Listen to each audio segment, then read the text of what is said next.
Guys, magandang umaga sa inyong lahat. Welcome naman tayo sa bagong episode ng aking video. So guys, ito nga pala yung i-update ko sa inyo, yung bagong manok ko dito sa aking yard.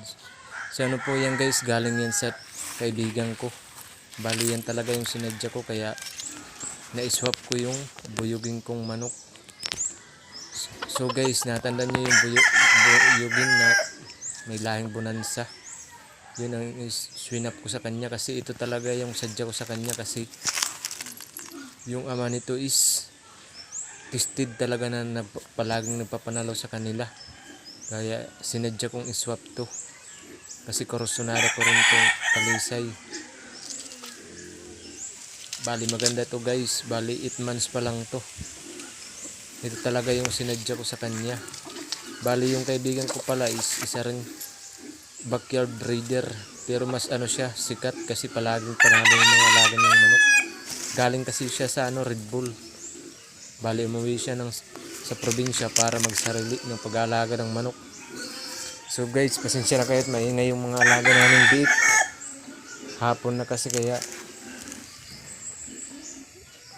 maingay na. Yan guys, oh.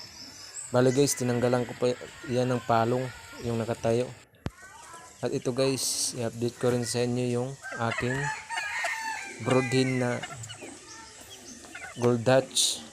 Bali ito guys, ngayon is meron ng dosing itlog. So guys, dosing itlog pang dosi kanina lang ng itlog ng pang dosi. Pero iwan ko lang bakit di pa naglilimlim, baka madagdagan pa yata to. So yun guys, magaganda pa naman guys yung itlog niya, malalaki. Ayos ang size ng mga itlog niya guys. Ito guys, papakita ko sa inyo yung mga itlog.